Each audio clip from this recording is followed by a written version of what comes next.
नमस्कार दोस्तों, स्वागत है आप सभी का कर्मवीर आईसीएस में, जहां पर मैं मधु पूरी इंडियन पॉलिटी को एमसीक्यू वाइज कवर करा रही हूं। आज का लेक्चर नंबर 39 है, जो कि बेस्ड है द पार्लियामेंट पे। आप किसी भी गवर्नमेंट एग्जाम की तैयारी कर रहे हो, अगर इंडियन पॉलिटी आपके सिलेबस में है तो ये पूरी की पूरी प्लेलिस्ट आप सभी के लिए काफी हेल्पफुल होगा। मेरी आप सभी से रिक्वेस्ट है कि इस पूरी की पूरी प्लेलिस्ट को कम से कम 3 से 4 बार जरूर देखें, जिससे कि जब आप एग्जामिनेशन हॉल में पॉलिटी के क्वेश्चन सॉल्व करने बैठे तो आप काफ़ी इजीली उसको अटेम्प्ट कर पाएँ। पॉलिटी एक काफ़ी स्कोरिंग सब्जेक्ट है और इसका निरंतर अभ्यास करने से, एमसीक्यू रिवाइज करने से आप 100% पॉलिटी के क्वेश्चंस को अपने एग्जामिनेशन हॉल में सॉल्व करके आ सकते हैं। इसी उम्मीद के साथ चलते हैं अपने पहले क्वेश्चन की तरफ। Question number first, who is the top most civilian officer in government of India? Bharat सरकार में सर्वोच्च नागरिक अधिकारी कौन है? आपके ऑप्शंस हैं: A home secretary, B defence secretary, C cabinet secretary, D lieutenant governor of Delhi. तो पहले क्वेश्चन का आंसर क्या हो जाएगा? Option C cabinet secretary. जो ये सर्वोच्च नागरिक अधिकारी कौन होता है? वो कैबिनेट सेक्रेटरी होता है। तो सी इज द राइट आंसर। चलते हैं नेक्स्ट क्वेश्चन की तरफ। Question number 2, who is the highest ranking civilian officer in government of India? Bharat सरकार में सर्वोच्च रैंकिंग वाला नागरिक अधिकारी कौन है? आपके ऑप्शन हैं: A lieutenant governor of Delhi, B defence secretary of India, C cabinet secretary of India, D principal secretary to prime minister of India. तो दूसरे क्वेश्चन का आंसर क्या हो जाएगा? Option C cabinet secretary of India. यही सर्वोच्च ranking वाला civil servant होता है। तो दूसरे का आंसर क्या हो जाएगा? Option C. चलते हैं नेक्स्ट क्वेश्चन की तरफ। Question number 3, in the Indian order of precedence who among the following comes first? भारतीय वरीयता क्रम में निम्नलिखित में से कौन पहले स्थान पर आता है? आपके ऑप्शन हैं: A the chairman of UPSC, B the chief election commissioner, C the controller and auditor general, D the chief justice of high court, E none of the above, more than one of the above. तो तीसरे question का answer क्या हो जाएगा? बताइए, तीसरे question का answer क्या हो जाएगा? बताइए, तीसरे क्वेश्चन का आंसर क्या हो जाएगा? देखिए, सबसे पहले जो ऑर्डर ऑफ प्रेसिडेंट है उसको देख लेते हैं कि चेयरमैन ऑफ यूपीएससी किसमें आता है? 9A में आता है। चीफ इलेक्शन कमिश्नर भी 9A में आता है। कंट्रोलर एंड ऑडिटर जनरल भी 9A में आता है और chief justice of high court जो आता है वो 14th में आता है। तो इस तरीके से इसका आंसर क्या हो जाएगा? Option E none of the above या more than one of the above. तो तीसरे क्वेश्चन का आंसर क्या हो जाएगा? Option E. चलते हैं नेक्स्ट क्वेश्चन की तरफ। Question number 4, what is the minimum age laid down for a person to seek election to the लोक सभा? लोकसभा के लिए चुनाव लड़ने के लिए किसी व्यक्ति की न्यूनतम आयु क्या है? आपके ऑप्शन हैं: A 18 year, B 21 year, C 25 year, D none of these. चौथे क्वेश्चन का आंसर क्या हो जाएगा? Option C 25 year. चलते हैं नेक्स्ट क्वेश्चन की तरफ।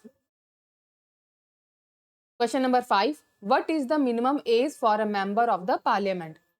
संसद सदस्य के लिए न्यूनतम आयु क्या है? आपके ऑप्शन हैं: A 18 year, B 21 year, C 25 year, D 30 year, E none of the above या more than one of the above. तो पांचवें क्वेश्चन का आंसर क्या हो जाएगा? Option C 25 year. चलते हैं नेक्स्ट क्वेश्चन की तरफ। Question number 6, in order to be chosen a member of the Lok Sabha a person must not be less than the age of. Lok Sabha का सदस्य चुने जाने के लिए व्यक्ति की आयु कितने वर्ष से कम नहीं होनी चाहिए? आपके ऑप्शन हैं: A 18 year, B 21 year, C 25 year, D 30 year, E none of the above, more than one of the above. तो छठे क्वेश्चन का आंसर क्या हो जाएगा? Option C 25 year. चलते हैं नेक्स्ट क्वेश्चन की तरफ। Question number 7, for election to the Lok Sabha a nomination paper can be filed by. Lok Sabha के चुनाव के लिए नामांकन पत्र किसके द्वारा दाखिल किया जा सकता है?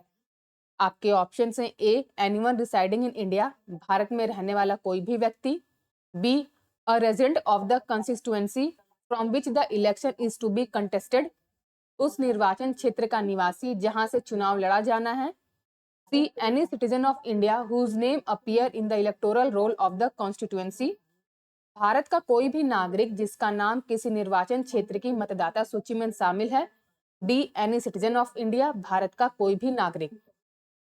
तो सातवें क्वेश्चन का आंसर क्या हो जाएगा? Option C any citizen of India whose name appears in the electoral roll of a constituency. तो सातवें क्वेश्चन का आंसर क्या हो जाएगा? Option C. चलते हैं नेक्स्ट क्वेश्चन की तरफ। Question number 8, which one of the following is not correct with regard to the election to the Lok Sabha. Lok Sabha चुनाव के संबंध में निम्नलिखित में से कौन सा सही नहीं है? आपके ऑप्शन हैं A the election are on the basis of adult suffrage, चुनाव वयस्क मताधिकार के आधार पर होते हैं, B the election commission is required to conduct the election, चुनाव आयोग को चुनाव कराना आवश्यक है, C the electoral rolls are prepared under the direction and control of the president of India, मतदाता सूची भारत के राष्ट्रपति के निर्देशन और नियंत्रण में तैयार की जाती है, D on the request of the election commission the president is required to make available to the election commission such staff as may be necessary for the discharge of its function। चुनाव आयोग के अनुरोध पर राष्ट्रपति को चुनाव आयोग को ऐसे कर्मचारी उपलब्ध कराने की आवश्यकता होती है जो उसके कार्यों के निर्वहन के लिए आवश्यक हो सके। तो इसमें से कौन सा कथन है जो कि सही नहीं है वो आपको बताना है लोकसभा चुनाव के संबंध में। तो आठवें क्वेश्चन का आंसर क्या हो जाएगा? देखिए जो ऑप्शन सी बता रहा है the electoral rolls are prepared under the direction and control of the president of India, ये स्टेटमेंट गलत है। ठीक है, आर्टिकल 324 जो होता है वो क्या बताता है कि जो इलेक्शन जो प्रिपेयर्ड होता है या जो इलेक्टोरल रोल जो प्रिपेयर्ड करता है वो इलेक्शन कमीशन के अंतर्गत किया जाता है, ना कि प्रेसिडेंट ऑफ इंडिया के अंतर्गत। तो सी स्टेटमेंट इसका गलत हो जाता है। तो आठवें का आंसर क्या हो जाएगा? Option C. चलते हैं नेक्स्ट क्वेश्चन की तरफ। Question number 9, a candidate of Lok Sabha polls loses his security among if he C does not get. Lok Sabha चुनाव में किसी उम्मीदवार को जमानत राशि नहीं मिलने पर वह अपनी जमानत राशि खो देता है। आपके ऑप्शन हैं 1/3 of valid vote, B 1/4 of valid vote, C 1/5 of valid vote, D none of the above. तो कब वो अपनी जमानत धनराशि को नहीं प्राप्त करता या उसकी जमानत धनराशि खो जाती है? तो बताइए 9वें क्वेश्चन का आंसर क्या हो जाएगा? तो इसका आंसर होगा अगर 1/6 ऑफ द वैलिड वोट अगर उसके फेवर में नहीं आते हैं तो उसकी जमानत राशि को खो देता है। तो इस तरीके से इसका जो आंसर क्या हो जाएगा? नन ऑफ द अबव या उपरोक्त में से कोई नहीं, ऑप्शन डी 1/6 आप लोग याद रखिएगा। चलते हैं नेक्स्ट क्वेश्चन की तरफ। Question number 10, the state wise allocation of seat in Lok Sabha is based on the 1971 census. Up to which year does this remain intact? Lok Sabha में सीटों का राज्यवार आवंटन 1971 की जनगणना पर आधारित है। यह किस वर्ष तक बरकरार रहता है? आपके ऑप्शन हैं ए 2031, बी 2026, सी 2021, डी 2011। तो 10वें क्वेश्चन का आंसर क्या हो जाएगा? ऑप्शन बी 2026 तक ये जो सीटें हैं इसको इंटैक्ट रखा गया है, उसके बाद इसको बदला जा सकता है। तो B is the right answer. चलते हैं नेक्स्ट क्वेश्चन की तरफ। Question number 11, the 84th amendment act has frozen the total number of existing seat in the Lok Sabha on the basis of 1971 census. They shall remain unaltered till the first census to be taken after the year. 84वें संशोधन अधिनियम ने 1971 की जनगणना के आधार पर लोकसभा में मौजूदा सीटों की कुल संख्या को स्थिर कर दिया है। वे वर्ष के बाद होने वाली पहली जनगणना तक अपरिवर्तित रहेंगे। तो आपके ऑप्शन हैं ए 2010, बी 2015, सी 2021, डी 2026।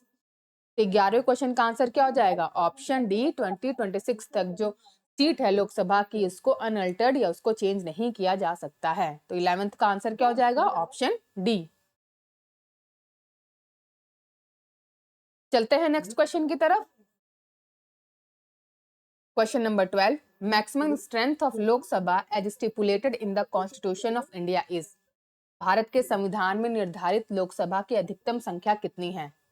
आपके ऑप्शन है A 547, B 545, C 552, D none of these. 12वें क्वेश्चन का आंसर क्या हो जाएगा? बताओ, 12वें क्वेश्चन का आंसर क्या हो जाएगा?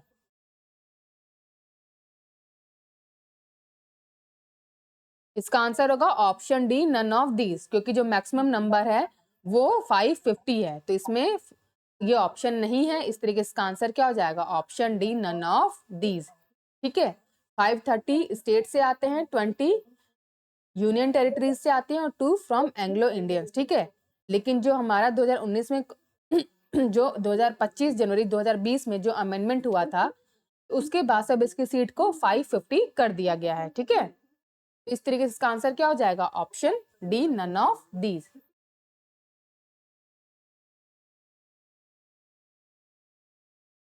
चलते हैं नेक्स्ट क्वेश्चन की तरफ। Question number 13, the strength of the Lok Sabha was increased from 525 to 545 through which amendment. किस संशोधन के माध्यम से लोकसभा की सदस्य संख्या 525 से बढ़ाकर 545 कर दी गई?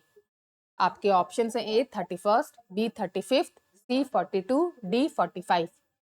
तो 13वें क्वेश्चन का आंसर क्या हो जाएगा? Option A 31 constitutional amendment act of 1973 में जो हमारी लोकसभा की सीट थी उसको 525 से बढ़ाकर 542 कर दी गई थी। तो 13वें का आंसर क्या हो जाएगा? ऑप्शन ए। चलते हैं नेक्स्ट क्वेश्चन की तरफ। Question number 14, consider the following statement. First, in the first Lok Sabha, the single largest party in the opposition was the Swatantra Party. Second, in the Lok Sabha, a leader of the opposition was recognized for the first time in 1969.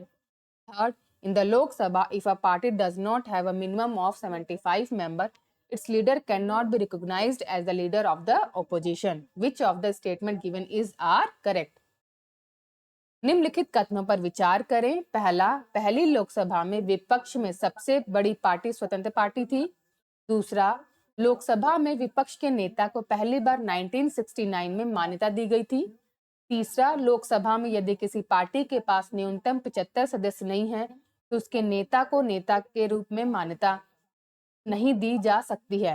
विपक्ष के नेता के रूप में उसको मान्यता नहीं दी जा सकती है। तो ऊपर दिए गए कथनों में से कौन सा सही है ये आपको बताना है। 14th क्वेश्चन का आंसर क्या हो जाएगा? बताइए कौन सा होगा 14th क्वेश्चन का आंसर? देखो, जो दूसरा स्टेटमेंट है कि in the Lok Sabha a leader of the opposition was recognised for the first time in 1969, ये स्टेटमेंट बिल्कुल सही है। लेकिन जो पहला और तीसरा स्टेटमेंट है ये दोनों के दोनों स्टेटमेंट बिल्कुल गलत हैं। ठीक है, इस तरीके से सिर्फ दूसरा स्टेटमेंट ही सही है। ठीक है, तो आंसर क्या हो जाएगा? B 2 only.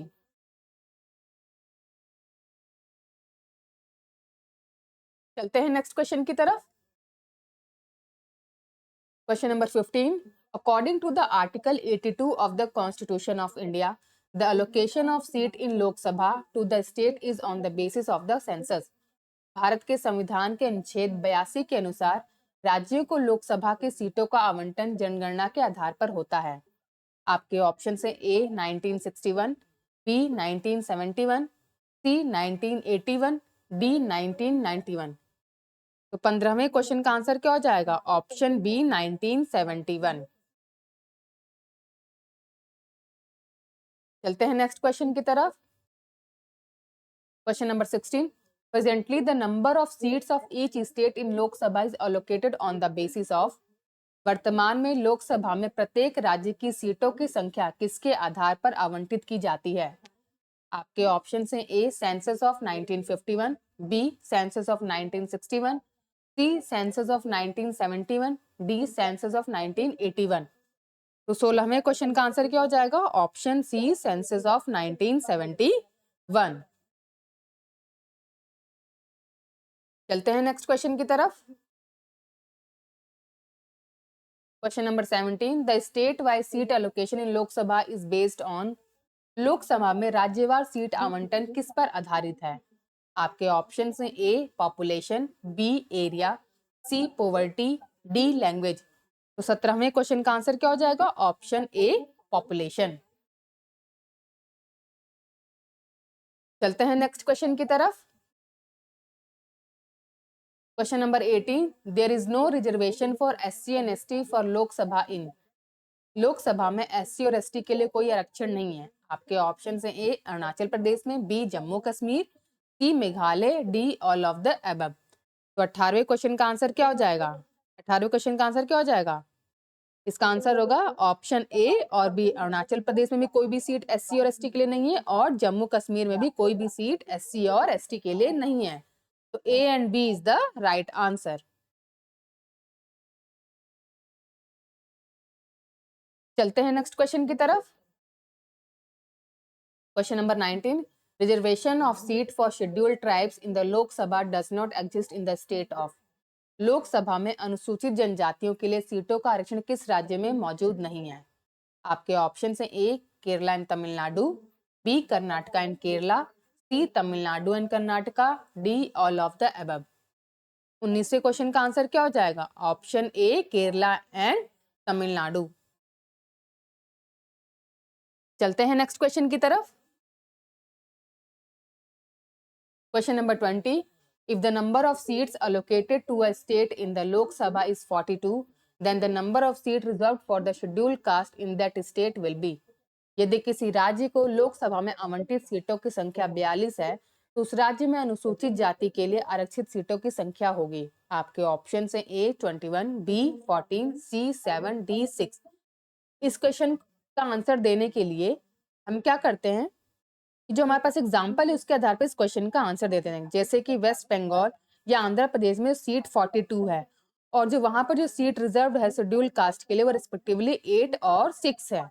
ठीक है, तो इस प्रकार से इस क्वेश्चन को हम लोग अटेम्प्ट डी करके आ सकते हैं कि इसका आंसर डी होगा। ठीक है,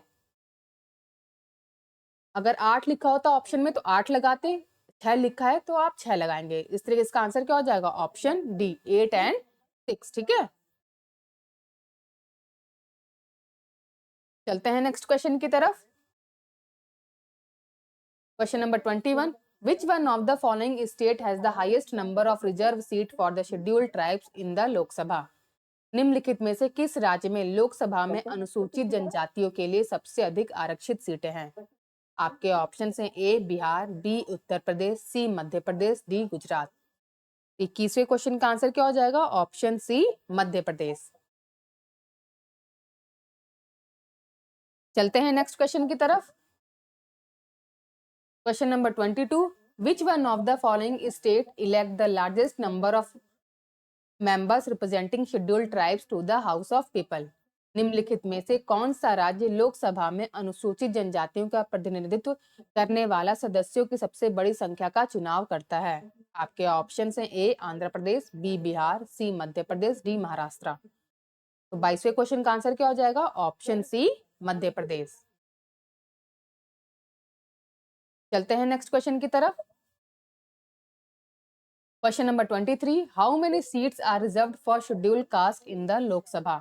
लोकसभा में अनुसूचित जाति के लिए कितने सीटें आरक्षित हैं? आपके ऑप्शन हैं ए 59, बी 69, सी 79, डी 84। तो 23 क्वेश्चन का आंसर क्या हो जाएगा? Option D 84। चलते हैं नेक्स्ट क्वेश्चन की तरफ। Question number 24, read the following statement in the relation to reservation of seat in Lok Sabha and Legislative Assembly and choose the correct option। Statement first, out of the 543 elected seat in the Lok Sabha, 84 are reserved for scheduled caste and 44 are reserved for scheduled tribes। Statement 2, decision on which constituency is to be reserved is taken by the Delimitation Commission। Statement third, the Delimitation Commission is appointed by the Lok Sabha Speaker। Lok Sabha और विधानसभा में सीटों के आवंटन के संबंध में निम्नलिखित कथनों को पढ़ें और सही विकल्प चुनें। कथन 1, लोकसभा में 543 निर्वाचित सीटों में से 84 अनुसूचित जाति के लिए आरक्षित है और 44 आरक्षित है अनुसूचित जनजाति के लिए। कथन दूसरा, किस निर्वाचन क्षेत्र को आरक्षित रखा जाए, इसका निर्णय परिसीमन आयोग द्वारा लिया जाता है।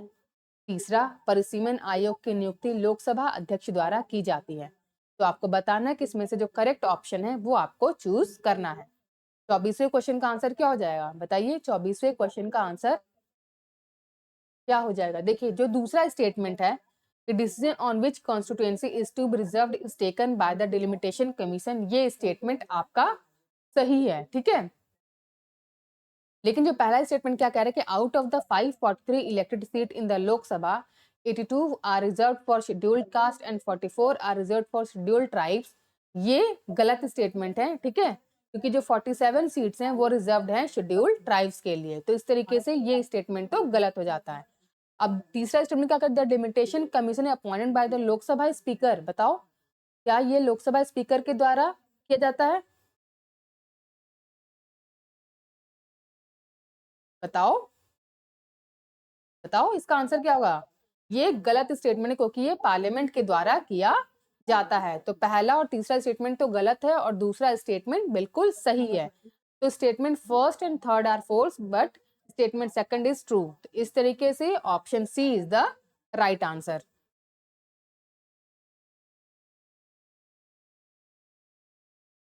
चलते हैं नेक्स्ट क्वेश्चन की तरफ। Question number 25, who hold power to appoint the nominees from Anglo Indian community in the Lok Sabha. Lok Sabha में एंग्लो इंडियन समुदाय से प्रत्याशियों को नियुक्त करने की शक्ति किसके पास है? आपके ऑप्शंस हैं, A minorities commission, B president of India, C prime minister, D vice president. 25वें क्वेश्चन का आंसर क्या हो जाएगा? Option B president of India. Anglo Indian community को कौन नॉमिनेट करता है? प्रेसिडेंट करता है। 25वें का आंसर हो जाएगा ऑप्शन बी।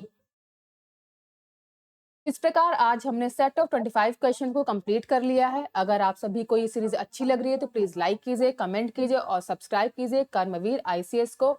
और आप सभी से रिक्वेस्ट है कि आप अपने फीडबैक भी जरूर शेयर कीजिए, जिससे कि इससे बेहतर और भी क्वालिटी लेक्चर्स आप सभी को प्रोवाइड किए जा सके। Thank you for watching.